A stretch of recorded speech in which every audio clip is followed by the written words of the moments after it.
আসসালামু আলাইকুম সুপ্রিয় শিক্ষার্থীরা, আশা করি তোমরা সবাই ভালো আছো। আমিও ভালো আছি।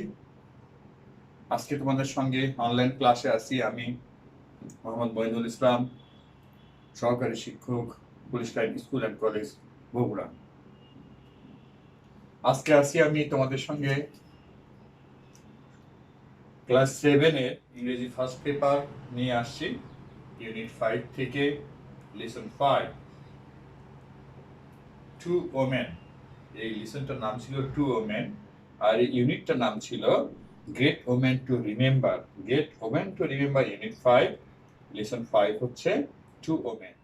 এই টু ওমেনের একটা অংশ হচ্ছে ফ্লোরেন্স নাইটিঙ্গেল।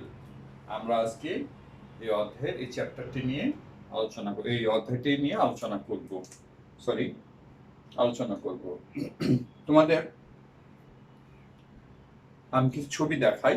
তোমরা জানো যে আমরা ইউনিট 5 শুরু করেছিলাম, বেশ এক সপ্তাহ হয়ে গেল। আজকে ক্লাসটি ইউনিট 5-এর সর্বশেষ ক্লাস। এই ক্লাসেই আমাদের ইউনিট 5টা শেষ হয়ে যাবে, আমরা নেক্সটে ইউনিট 6 ধরব।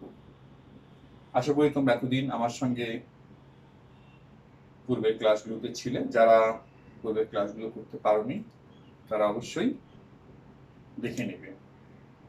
আমরা ইউনিট 5-এ গ্রেট ওমেন টু রিমেম্বার, 3 জন মহিষী মহিলাকে নিয়ে আমরা কথা বলছি। ইতিমধ্যে 2 জন মহিলাকে নিয়ে কথা বলা শেষ হয়ে গিয়েছে।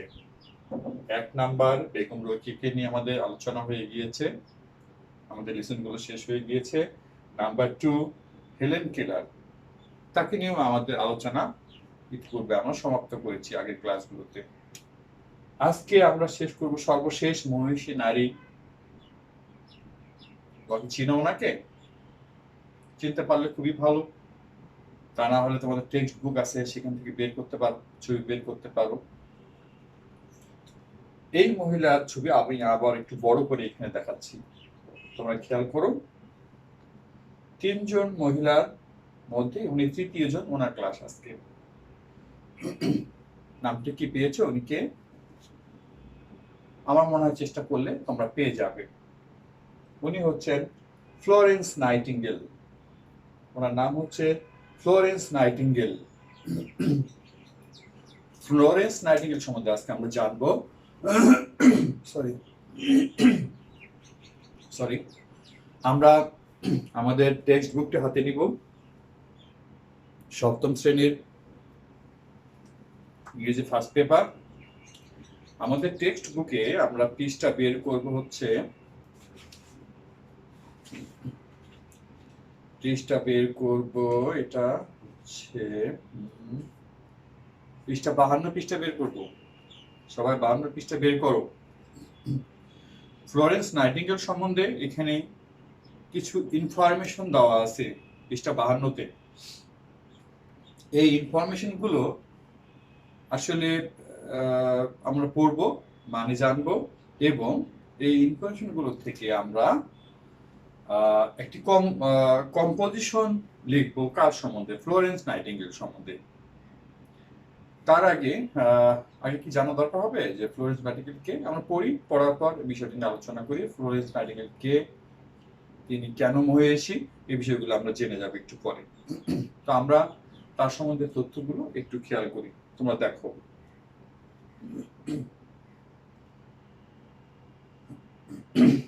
সরি, বর্ন 1882, 1820, অর্থাৎ উনি জন্মগ্রহণ করেছিলেন 1820 সালে ফ্লোরেন্স, ইটালির ফ্লোরেন্স শহরে 1820 সালে জন্মগ্রহণ করেছিলেন। প্যারেন্টস, পিতামাতার অবস্থা কি? রিচ, ধনী। ফাদার ছিলেন ল্যান্ডলর্ড বা জমিদার। আমরা কিন্তু এর আগে একজন মহিষী নারীর পিতা ল্যান্ডলর্ড ছিলেন, আমরা জেনেছি। হ্যাঁ, তিনি হচ্ছেন Begum Rokeya. Studied nursing at nurses training institute, Germany. জার্মানির নার্সেস ট্রেনিং ইনস্টিটিউটে তিনি নার্সিং এর উপরে পড়াশোনা করেছিলেন। ফার্স্ট জব, প্রথম চাকরি, in a London hospital, London হাসপাতালে তিনি প্রথম চাকরি করেন। Went to Turkey with a group of 38 nurses to work for the sick British soldiers during the Crimean War. Duration 1853 to 56, অর্থাৎ ক্রিমিয়ার যুদ্ধ যা অনুষ্ঠিত হয় বা সংগঠিত হয় 1853 থেকে 1856 সাল। এই সময় অর্থাৎ ক্রিমিয়ার যুদ্ধ চলাকালীন সময়ে অসুস্থ ব্রিটিশ সেনাদের সেবাদানের জন্য 38 জন সেবিকার একটি দল নিয়ে তিনি তুর্কিতে যান। কে যান? Florence nightingale. Work day and night to help the wounded soldiers. আহত সেনাদের সেবাদানের জন্য তিনি দিন-রাত কাজ করেছেন। ক্রিমিয়ার যুদ্ধের মাঠে তিনি আহত সৈন্যদের সেবাদান করেছিলেন। রিটার্ন টু ইংল্যান্ড, ইংল্যান্ডে ফিরে আসলেন। কি টাইটেল নিয়ে ফিরে আসলেন? দেখো, the lady with the lamp by the times, role in nursing. তিনি নার্সিং এ বিখ্যাত হবার কারণে the lady with the lamp এই খেতাবে ভূষিত হয়েছিলেন। The lady with the lamp বলতে আমরা কাকে বুঝবো? ফ্লোরেন্স নাইটিঙ্গেল বুঝবো, এটা আমাদের মনে রাখা দরকার। Set up nightingale school for nurses in London.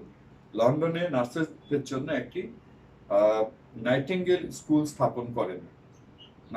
নার্সদের জন্য একটি স্কুল স্থাপন করেন ফ্লোরেন্স নাইটিঙ্গেল। ডাইড 13 আগস্ট 1910, উনি 1910 সালের 13 আগস্ট মৃত্যুবরণ করেন। আমরা এতক্ষণ ফ্লোরেন্স নাইটিঙ্গেল সম্বন্ধে জানলাম। তাকে আসলে নার্সিং সেবার অগ্রদূত বলা হয়।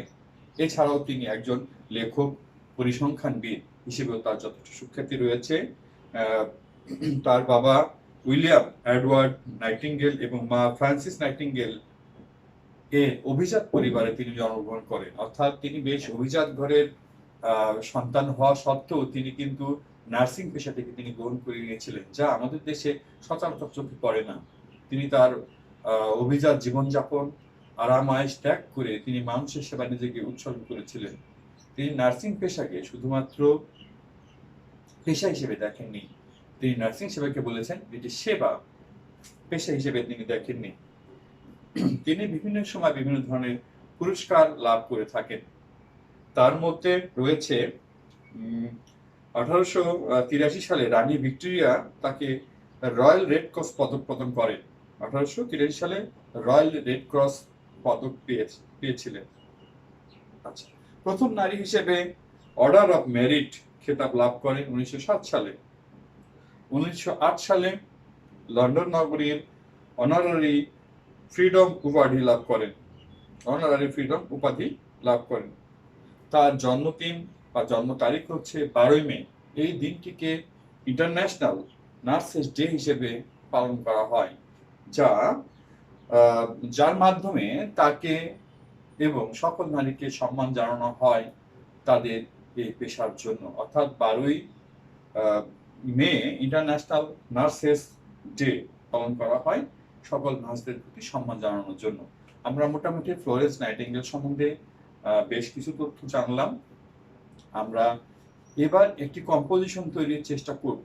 আমি আমার একটি তৈরিকৃত কম্পোজিশন তোমাদেরকে পড়ে শোনাচ্ছি, তোমরা একটু মনোযোগ দিয়ে শোনো, তাহলে আমার মনে হয় পড়াটা আরেকটু ক্লিয়ার হয়ে যাবে। ফ্লোরেন্স নাইটিঙ্গেল, অর্থাৎ আমি যে তথ্যগুলো এতক্ষণ বললাম সে তথ্যগুলো ছিল খণ্ডিত এবং একটা সাথে আর একটির মাঝে মনে হচ্ছিল যে ছিল না আর কি, একটু গ্যাপ ছিল। তো সেটাকে যদি আমি প্যাসেজ আকারে বা কম্পোজিশনের মতো করে তুলে ধরি তাহলে কেমন হবে, এটাই হচ্ছে আমাদের আজকে মূল প্রতিপাদ্য বিষয়। দেখো, Florence nightingale. Florence Nightingale was born in 1820 in Italy. Florence nightingale 1820 সালে ইতালিতে জন্মগ্রহণ করেন। Her parents were rich. তার বাবা মা ছিলেন ধনী। Her father was a landlord. তার বাবা ছিলেন জমিদার। She started nursing at Nurses Training Institute, Germany. তিনি জার্মানির নার্সিং ট্রেনিং ইনস্টিটিউটে নার্সিং শুরু করেন। After the completion of nursing, she took her first job at London Hospital. তিনি তার নার্সিং সম্পন্ন করার পর লন্ডন হাসপাতালে চাকরি নেন। She went to Turkey with a group of 38 nurses to work for the sick British soldiers during the Crimean War in the bracket 1853 to 1856. ক্রিমিয়ার যুদ্ধের সময় 1853 থেকে 1856 এই সময় তিনি অসুস্থ ব্রিটিশ সৈন্যদের জন্য তিনি কাজ করতে 38 জন নার্সের একটি দল নিয়ে তুরস্ক যান। She returned to England as the lady with the lamp after becoming famous in nursing. তিনি নার্সিং এ প্রসিদ্ধ হয়ে লেডি উইথ দ্য ল্যাম্প হিসেবে তিনি ইংল্যান্ডে ফিরে আসেন। লেডি উইথ দ্য ল্যাম্প কথাটা কিন্তু বারবার ব্যবহার করা হচ্ছে। এই উপাধি কিন্তু অনেক বড় উপাধি যা ফ্লোরেন্স নাইটিঙ্গেল অর্জন করেছিলেন।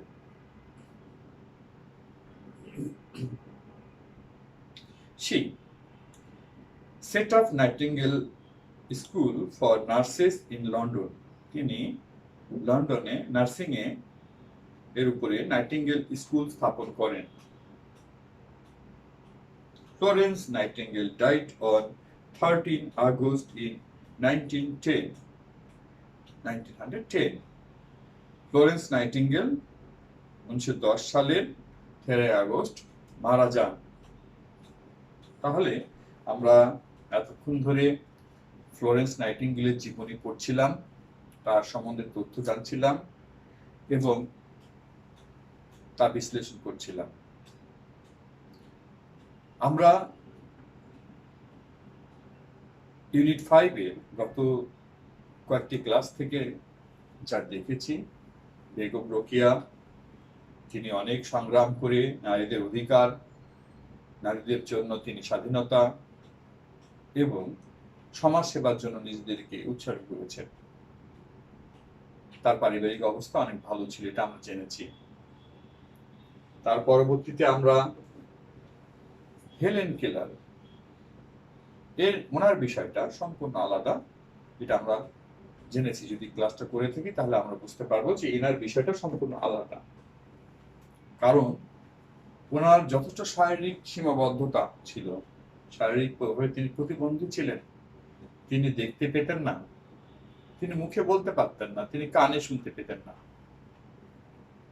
এতগুলো সীমাবদ্ধতা থাকা সত্ত্বেও তিনি এই সীমাবদ্ধতাকে পাশ কাটিয়ে তিনি জীবনকে সফল করেছিলেন এবং মানুষের সেবায় নিজেকে নিবেদিত করেছিলেন। তারপরেও তার বড় কথা হচ্ছে তার পরিবারের আর্থিক অবস্থা খুব একটা ভালো ছিল না, তারপরেও তিনি শিক্ষা দীক্ষায় অনেক উচ্চ আসনে উঠেছিলেন শুধুমাত্র তার ঐকান্তিক প্রচেষ্টার মাধ্যমে। হেলেন কেলার গেল, এবার আসছি আমরা হচ্ছে আজকের মহিষী নারী ফ্লোরেন্স নাইটিঙ্গেল। তার সম্বন্ধে নিশ্চয়ই আমরা এখন আলোচনা করলাম। তিনি তার পরিশ্রম, মেধা, সততা দিয়ে তিনি অনেকগুলো পুরস্কার অর্জন করেছিলেন এবং তিনি নার্সিং পেশায় নার্সিং সেবার জগতের অগ্রদূত হিসেবে তিনি গোটা নার্সিং সমাজে সমাদৃত হয়েছিলেন। তিনি তার অভিজাত জীবন, তার পিতামাতার আর্থিক অবস্থা ভালো হওয়া সত্ত্বেও তিনি সেই ভোগ বিলাসের জীবন ত্যাগ করে তিনি চাইলে নিশ্চিন্তভাবে খুব আরামে জীবনযাপন করতে পারতেন, এত কষ্ট না করে, কিন্তু তিনি তা না করে তার ভোগ বিলাস ত্যাগ করে তিনি মানুষের জন্য নিজের জীবন উৎসর্গ করেছিলেন এবং মানুষের সেবায় নিজের জীবনকে বিলিয়ে দিয়েছিলেন। এই great woman to the remember এই ইউনিট থেকে আমরা এটাই বুঝতে পারি যে আসলে আমাদের জীবনের সার্থকতা তখনই যখন আমাদের জীবন মানব কল্যাণে, মানুষের কাজে আমাদের জীবনকে আমরা নিজেদেরকে উৎসর্গ করতে পারবো, তখনই আমাদের জীবনের সার্থকতা। সেই সার্থকতাগুলো আমরা এই তিনজন মহিষী নারীর জীবনী থেকে, তাদের কার্যকলাপ থেকে, তাদের উঠে আসা, তাদের বেড়ে ওঠা, তাদের শিক্ষার দীক্ষা, তাদের সফলতা, তাদের মানব সেবা ইত্যাদি দৃষ্টান্ত থেকে আমরা পরিষ্কারভাবে বুঝতে পারি।